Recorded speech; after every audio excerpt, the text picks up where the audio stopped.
Hi student, I am Patil Arias and I am from Sharada junior college राहता.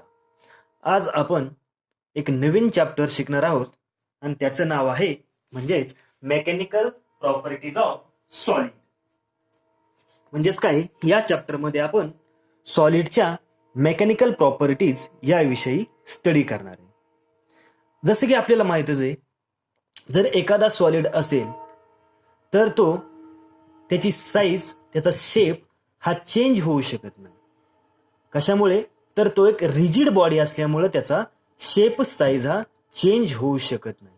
पण practically जर आपण पाहिलं, जर एखाद्या बॉडीला तुम्ही एक्सटर्नल फोर्स अप्लाय केला तर त्याचा शेप किंवा त्याची साईज चेंज होऊ शकते.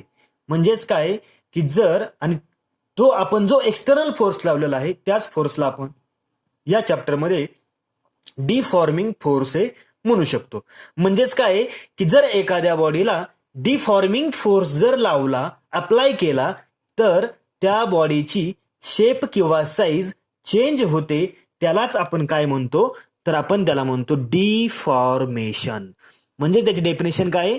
The change in shape or size or both of a body due to an external force is called deformation. जर एखाद्या बॉडीची साईज किंवा शेप चेंज होत असेल, कशामुळं? तर एक्सटर्नल फोर्स अप्लाय केल्यामुळं, तर आपण त्या प्रॉपर्टीला काय म्हणतो? डिफॉर्मेशन असं म्हणतो. आणि तो जो एक्सटर्नल फोर्स अप्लाय केलेला आहे त्या फोर्सला आपण म्हणू शकतो deforming force. Okay, next second one is elasticity. Elasticity म्हणजे आपण पाहिलं, जर आपण आजपर्यंत भरपूर हा इलॅस्टिसिटी शब्द ऐकलेला आहे. इलॅस्टिक बॉडी आपल्याला माहित आहे. इलॅस्टिक बॉडी म्हणजेच कोणती बॉडी? तर रबर ही काय? एक इलॅस्टिक बॉडी आहे. आपण पाहतो की ज्यावेळेस आपण एखाद्या रबरला स्ट्रेच करतो त्यावेळेस त्याची लेंथ काय होते? वाढली जाते.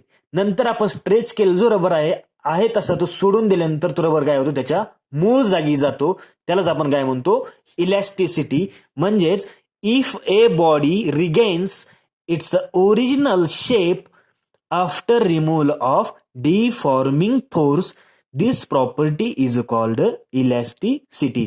जर एखादी बॉडी त्याच्या ओरिजिनल शेपला रिगेन होत असेल, कधी? तर डिफॉर्मिंग फोर्स काढून घेतल्यानंतर, तर त्या प्रॉपर्टीला काय म्हणतो आपण? इलॅस्टिसिटी. नेक्स्ट प्रॉपर्टी आहे प्लास्टिसिटी.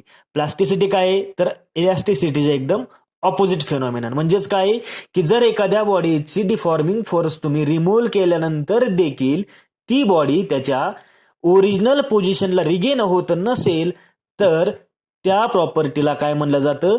प्लास्टिसिटी असं म्हणलं जातं. आणि त्या बॉडीला काय म्हणलं जातं? Plastic body. म्हणजेच काय?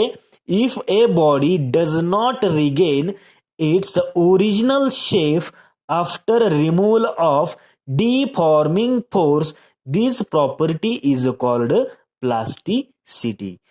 इलॅस्टिक बॉडीचे एक्झाम्पल आपण पाहतोय, एक असतं metal, rubber, cords etcetera. Plastic बॉडीचे एक्झाम्पल काय असणार आहेत? Putty, mud, plastic etcetera. Mud, चिखलेचा गोळा. जर एखाद्या चिखलेच्या गोळ्याची जर तुम्ही वस्तू तयार केली, नंतर आहे तशी जर तुम्ही ती परत ही केली, तर ती त्याच्या ओरिजिनल पोझिशन येणार आहे का? येणार नाही. म्हणजेच काय? Mud, putty is a plastic body. आता पाहूयात what is a perfectly elastic body. Perfectly elastic body म्हणजे काय? जर एखाद्या बॉडीचा डिफॉर्मिंग फोर्स तुम्ही रिमूव्ह केल्यानंतर ती बॉडी कम्प्लिटली रिगेन झाली पाहिजे. कुठं? त्याच्या ओरिजिनल शेपला किंवा साईजला. त्यालाच काय म्हणलं तर perfectly elastic body.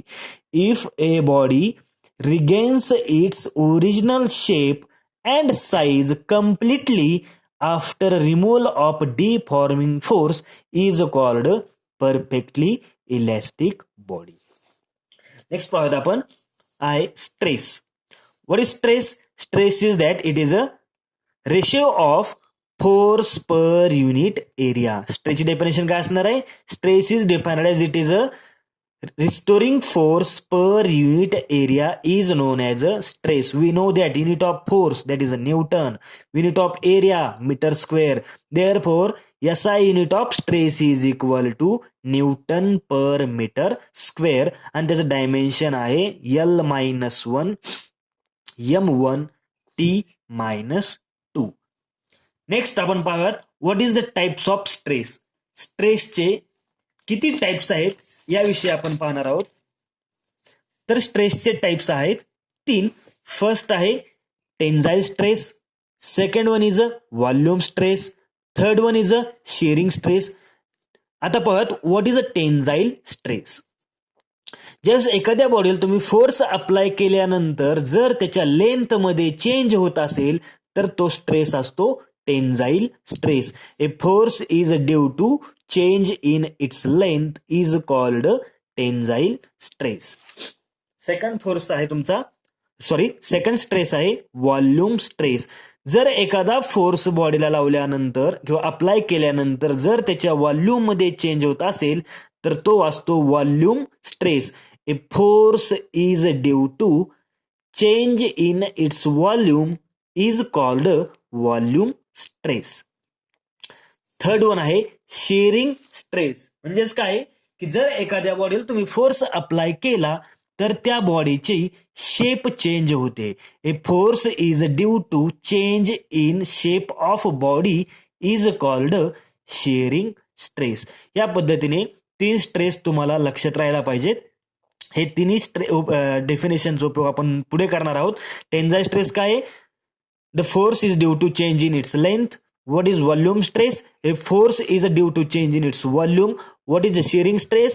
A force is due to change in its shape of a body is called shearing stress. Next phenomenon is strain. What is strain? The strain is that it is a ratio of change in dimension to its original dimension. म्हणजेच काय? For example लक्ष द्या इकडं. जर एखाद्या वायरला तुम्ही force apply केला, एखादी वायर आहे त्या वायरला जर फोर्स अप्लाय केल्यानंतर त्या वायरची लेंथ ही वाढली जाईल. म्हणजेच काय की अगोदर जर त्या वायरची लेंथ ही कॅपिटल एल असेल तर त्याची लेंथ काय होईल? वाढली जाईल. Suppose that this change in dimension आपण तिथे लिहू शकतो small L divided by capital L. मग हा स्ट्रेन जो आहे तो स्ट्रेन कोणाचा रेशिओ आहे? तर स्ट्रेन हा एक सेम फिजिकल क्वांटिटीचा रेशिओ असतो. म्हणजेच काय? Length divided by length. मग आपल्याला माहिती आहे की लेंथ डिवायडेड बाय लेंथ काय होईल? कॅन्सल होईल.